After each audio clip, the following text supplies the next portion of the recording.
Oh boy, this was an episode. After many bounty hunter missions for Sid, the Bad Batch meet up with an old friend and go try to deactivate their inhibitor chips. I have some strong thoughts on this episode, so let's dive into the Bad Batch Season 1, Episode 7. Spoilers ahead. Now, this might be controversial, but I actually didn't really like this episode. Unfortunately, there are only 3 good things I have to say about it. Omega was awesome, I liked her tradition and relationship with Wrecker, and it was really nice to see Captain Rex again. Other than that, I have a lot of issues with it, so feel free to discuss in the comments. I'd love to hear your thoughts. So first off, I feel like there has to be an easier way to get decent medical equipment than to sneak onto a rusty, dirty, abandoned first-generation capital ship. Really? There's no other way they could have gone to any random medical facility not connected with the Empire? And then they didn't even try to pull Wrecker up with the rope when he fell. They just told him to climb. What's that? Wrecker, start climbing. And really? No anesthesia of any kind for this kind of operation? And they couldn't just deactivate or break the chip without invasive surgery? In my last episode review, I'd said that when Wrecker's chip finally kicks in, it would be a devastatingly emotional moment. But I wasn't expecting it so soon.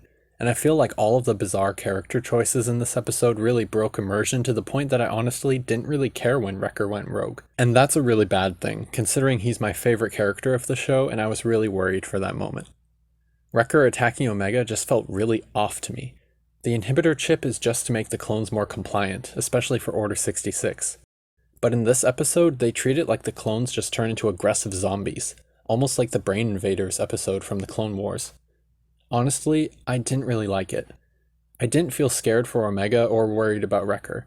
I just felt kind of confused about how the chip could affect him that much, that long after Order 66, despite his genetic mutations that make him more resilient, and how it just got him to follow very stretched orders. Like, really?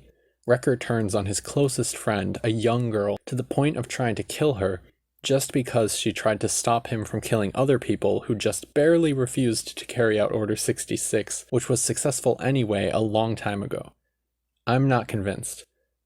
And then at the end, what? So Rex has been out there building the rebellion and looking for other rogue clones, and he finally finds the most elite group of the entire army, but he just abandons them back to babysitting Omega alone?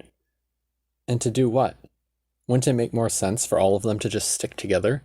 Omega would probably be safer with Rex and the rebellion anyway.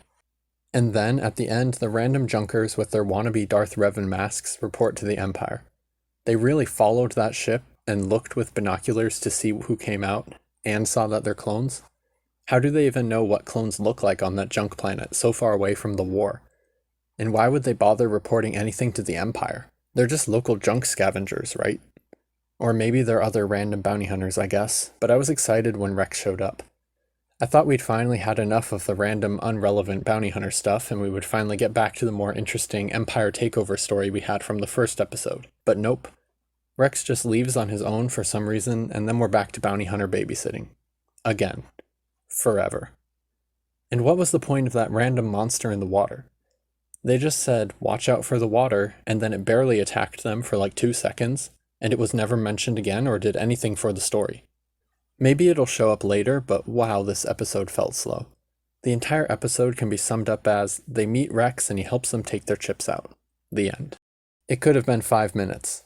That's literally the only thing that happened other than building Wrecker and Omega's relationship, but we already knew that they were friends, so that doesn't really add a whole lot. I think this is definitely the weakest episode so far, but it's also a symptom of a much larger problem with Star Wars animated TV series overall.